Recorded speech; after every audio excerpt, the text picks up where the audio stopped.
சமீபத்தில் பட்ஜெட் தாக்குதலை பொறுத்த வரைக்கும் ஒரு ஒரு அறிவிப்பு வெளியிட்டிருந்தார். இந்த ஆண்டு இத்தனை கோயில்கள் கும்பாபிஷேகம் நடத்தப்படும் சொல்லிட்டு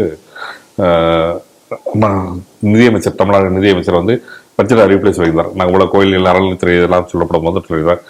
ஒருவேளை அந்த அவசரத்தின் காரணமாகவோ என்னவோ தெரியல, தென்காசிக்கு காசி விஸ்வநாதர் கோயிலுக்கு கும்பாபிஷேகம் அவசர அவசரமாக நடைபெறுவதாக அங்க இருக்கக்கூடிய இந்து முன்னணியும் மற்றும் இந்து ஆலய பாதுகாப்பு குழுவும் ஒரு புகார் இருக்காங்க. மேலும் இது தொடர்பாக அந்த கோவில் கடிதம் எழுதியிருக்காங்க. என்ன இருக்காங்கன்னா கோவில் கும்பாபிஷேகம் நடத்துவதற்கு முன்னாடி என்னென்ன வரைமுறைகள் ஒரு 18 பட்டியல் விட்டுருக்காங்க. அதோட என்ன பண்ணிருக்காங்க, உயர்நீதிமன்றம் என்ன ஒரு கைட்லைன்ஸ் கொடுத்துருக்காங்க. இதெல்லாம் முடிச்ச பிறகு கும்பாபிஷேகம் நடத்தணும்னு சொல்லி உயர்நீதிமன்றத்தில் ஒரு ஜட்ஜ்மெண்ட் வாங்கிருக்காங்க. 2 வழக்கு போட்டிருக்காங்க. 2 வழக்கும் அந்த தீர்ப்பின் அடிப்படையில் வழிகாட்டு போட்டிருக்காங்க. இது தொடர்பாக ஒரு வழிகாட்டு நெறிமுறை குழுவும் அமைச்சிருக்காங்க. அந்த குழு ஒரு 18 வரைமுறைச்சிருக்காங்க. இத்தனை விஷயங்களும் கூறிய பின்னரும் அவர்கள் எந்த ஒரு நடவடிக்கை நடத்தாமல் அவர் நேரடியாக கும்பாபிஷேகம் நடத்துவதே முக்கியமோ இருக்கார்கள் அப்படின்னு சொல்லிட்டு ஒரு புகார் வந்திருக்கு. இந்த செய்தி எப்படி பாக்குறீங்க? ஆகமங்கள் பாதுகாப்பு, கோவில்கள் பாதுகாப்பு, சொத்துக்களை முறையாக நிர்வகித்து அதை எங்கேயாவது அந்த சொத்துக்கள்ல எங்கேயாவது யாரும் கொத்தகையை சரியா கொடுக்காவிட்டாலோ அல்லது முறையாக பராமரிக்கப்படாமல் இருந்தாலோ அதையெல்லாம் பராமரித்து கரெக்டான ஆடிட் எல்லாம் பார்த்து சரி பண்ணி 5 ஆண்டுகளுக்குள்ள மீண்டும் அதை இந்துக்களிடமே ஒப்படைக்க வேண்டும். இதுதானே அறநிலைத்துறையோட வேலை. இதுதான் அறநிலைத்துறையோட வேலை. ஆனா இன்னைக்கு என்ன நடக்குது, 5 ஆண்டுகளுக்குள்ள ஒரு கோவிலை கூட இது வரைக்கும் திருப்பி தரல. அதிகமான கோவில்களை தொடர்ந்து மாறாக எடுத்துட்டே போறீங்களே தவிர எந்த கோவிலையும் நீங்க கொடுக்கல திரும்ப. சரி, கோவிலை திரும்ப கொடுக்காம வச்சுக்கிட்டு இருக்கக்கூடிய நீங்க இன்னைக்கு சொத்துக்களையும் பராமரிக்கவில்லை. மாறாக அந்த சொத்துக்கள் நாளுக்கு நாள் குறைந்து கொண்டே வருகிறது. அது யாருக்குமே தெரியாத ஒரு மர்மம். ரைட். இன்னொரு பக்கம் கோவில் பணங்கள் கொள்ளையடிக்கப்படுகின்றன என்பது பட்டவர்த்தனமாக தெரிகிறது எல்லாருக்குமே. அதுக்கடுத்து ஏன்னா பல வழக்குகள் வந்தாச்சு, பல நீதிமன்றங்கள் அதை உறுதி செய்ய விட்டுன பல விஷயங்கள் நீங்க நடந்துட்டு இருக்கிறது எல்லாருக்குமே இன்னைக்கு தெரியும். நான் ஒன்னொன்னா டீப்பா உள்ள போக விரும்பல. இன்னைக்கு ஆகமங்களையும் சீரழித்து கொண்டிருக்கிறார்கள் அப்படிங்கறத இன்னைக்கு நம்ம பார்க்க வேண்டிய ஒரு விஷயமா இருக்கு.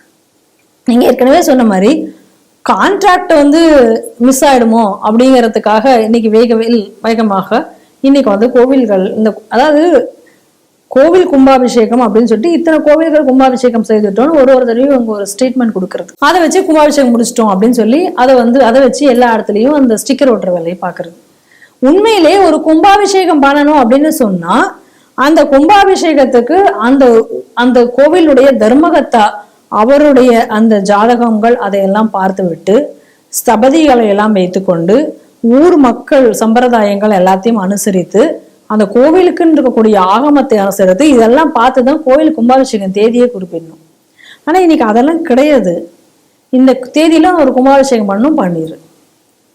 இதெல்லாம் மக்கள் ரொம்ப தெளிவா இன்னைக்கு அங்க இந்து ஆலய பாதுகாப்பு குழுவினர் வழக்கெல்லாம் போட்டிருக்காங்க. ரொம்ப தெளிவா அவங்க போராட்டத்தை நடத்திட்டு இருக்காங்க. கோவில்ல பல திருப்பணிகள் இன்னும் முடியல, இது முடியாம கோவில்ல கும்பாபிஷேகம் நடக்கக்கூடாது. கோர்ட்டும் அதற்கு அதே போல சொல்லியிருக்கு. இன்னைக்கு இதெல்லாம் முடியாம இன்னைக்கு கும்பாபிஷேகம் நடத்தாதீங்க அப்படின்னுட்டு. ஆனா அதையும் மீறி கும்பாபிஷேகத்துக்கு நாள் கொடுக்கப்பட்டிருக்கிறது அப்படின்னு சொன்னா இது அயோக்கியத்தனமா இல்லையா? இதுல ஒரு மிகப்பெரிய ஒரு கேவலம் என்ன அப்படின்னு சொன்னா, யார் இந்த கோவில்களை எல்லாம் பாதுகாக்க வேண்டுமோ, யார் கோவில்களை பாதுகாப்பார்கள் என்று நம்பிக்கை இன்றளவும் இருந்து கொண்டிருக்கிறதோ அந்த மாதிரியான ஆட்களே இதற்கு எதிராக செயல்படுவதுதான் இதுல ரொம்ப வேதனைக்குரிய ஒரு விஷயமாக இருக்கு. என்ன நடந்திருக்கு அப்படின்னு சொல்லி நம்ம பார்த்தோம் அப்படின்னா, ஏற்கனவே இப்ப நான் இந்த நீதிமன்றம் ஒரு வழக்கு தீர்ப்பு சொல்லிச்சு இல்லையா, திருப்பணிகள் எல்லாம் நடந்து முடிந்ததுக்கு பிறகுதான் கோவில் கும்பாபிஷேகம் நடத்தணும். அந்த வழக்கை தொடுத்தவங்க யாருன்னா அந்த பகுதியில் இருக்கக்கூடிய சிவபாலன் என்பவரும் ஒரு சிவனடியாரும் இந்த வழக்கை தொடர்ந்திருக்கிறார்கள். அந்த வழக்குல தான் சொல்லியிருக்கு. அப்ப HRNC என்ன பண்றாங்க, ஒரு எக்ஸ்பர்ட் கமிட்டியை நியமிக்கணும் அப்படின்னு எல்லாம் சொல்லும். ஒரு எக்ஸ்பர்ட் கமிட்டியும் நிறுவப்படுகிறது. ஒரு எக்ஸ்பர்ட் கமிட்டி அமைக்கப்பட்டு அந்த எக்ஸ்பர்ட் கமிட்டி என்ன சொல்லுது அப்படின்னு சொன்னா, கோவில்ல இவ்வளவு திருப்பணிகள் எல்லாம் நடைபெறவில்லை, இந்த திருப்பணிகள் எல்லாம் நடந்து முடிஞ்சதுக்கு அப்புறம் தான் கும்பாபிஷேகம் நடத்துவது நல்லது, அதற்கு முன்னாடி கும்பாபிஷேகம் நடத்தாதீங்க அப்படின்னு சொல்லி அவர்களும் பரிந்துரை செய்திருக்கிறார்கள். அப்படி பரிந்துரை செய்ததையும் மீறி இன்னைக்கு கும்பாபிஷேகம் நடத்துவதற்கு இந்த HRNC ஆயத்தமாகிறது ஒரு பக்கம் என்றால், நான் முன்னாடியே சொன்ன மாதிரி யார் இந்த கோவில்களை பாதுகாக்க வேண்டும் என்று கருதப்படுகிறாரோ இல்ல அவர்தான் அப்படின்னு நினைக்கக்கூடிய ஒரு ஆள் முன்னாள் எம்எல்ஏவாக இருந்தவர் வெங்கட்ரமணி என்பவர் இந்த கும்பாபிஷேகம் உடனடியாக நடக்க வேண்டும். அதாவது இந்த சிவபாலன் இந்த சிவனடியார் போற்ற வழக்குல அவர் இம்ப்ளீட் ஆகி இந்த கும்பாபிஷேகம் உடனடியாக நடத்தப்பட வேண்டும் என்று இன்னைக்கு வழக்கு தொடர்கிறார். இன்னைக்கு என்ன மாதிரியான ஒரு நிலைமை அப்படின்னா, வேலையே பயிரை மேய்கிறது அப்படிங்கக்கூடிய ஒரு நிலைக்கு இன்னைக்கு ஆளாகி இருக்கிறது சூழ்நிலை.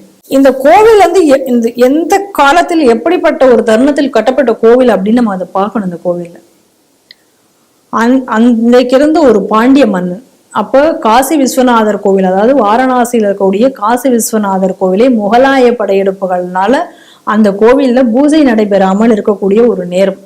அந்த நேரத்துல இங்க இருக்கக்கூடிய அந்த பாண்டிய மன்னன் சொல்றானா, நான் இங்கிருந்து படையெடுத்து சென்று அந்த துலுக்கனை வந்து என்னால, அந்த முகலாயனை வந்து என்னால வெற்றி பெற முடியாது, எனக்கு அவ்வளவு சக்தி இன்னைக்கு இங்கிருந்து போகிறதுக்காக இல்லை, ஆனா இந்த பூஜைகள் நடைபெறாமல் இருக்கிறது எனக்கு ரொம்ப வருத்தத்துக்குரியதுன்னு சொல்லி இந்த கோவிலை கட்டி அதற்கு காசி விஸ்வநாதர் ஆலயம் என்று பெயரிடுகிறார்.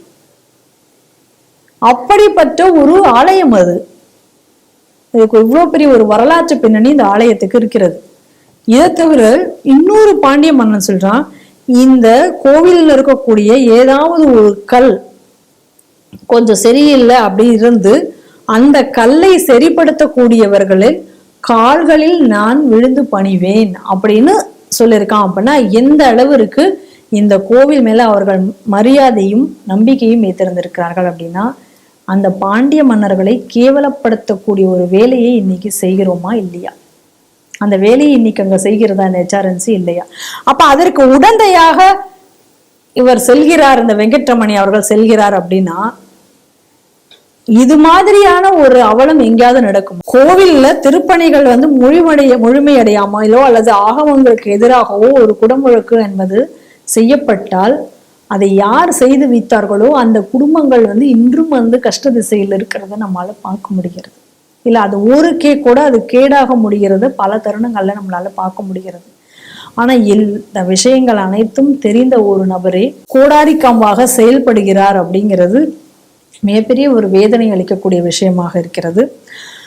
ஆனா இன்னைக்கு வந்து அதாவது திமுக காரங்களுக்கு ரொம்ப எளிதா இதெல்லாம் தாண்டி இந்த கும்பாபிஷேகத்துக்கு நாள் கொடுத்து இதெல்லாம் நடத்துகிறார்கள் அப்படின்னா, திமுக காரர்களுக்கு எல்லாம் ஈஸியா புரியுற மாதிரி ஒரு விஷயத்த சொல்லணும். அப்படின்னா எப்படி சொல்லணும் அப்படின்னா, கான்ட்ராக்ட் போயிடும், அதுக்குள்ள ஆட்சி போயிடும், அதுக்கு முன்னாடி கான்ட்ராக்ட் எடுத்து நம்ம ஏதாவது பண்ணிடணும் அப்படிங்கிறதுக்காக வேகமா வள்ளுவர் கூட்டத்துக்கான இதெல்லாம் வெறும் ஷெட்டெல்லாம் மட்டும் போட்டு வச்சுட்டு திறப்பு விழா வந்து ஓமந்தூரார் இதில் மகால் நடத்தின மாதிரி இன்னைக்கு இந்த கும்பாபிஷேகத்தை நடத்துறதுக்கு இவங்க முயற்சி பண்றாங்களா? அது வந்து நீங்க நினைச்ச மாதிரி ஏதோ ஒரு கட்டடம், அது நீங்க என்ன வேணா நீங்க பண்ணலாம், ஆனா அது போல இல்ல கோவில் அப்படிங்கிறத புரிஞ்சுக்கணும்.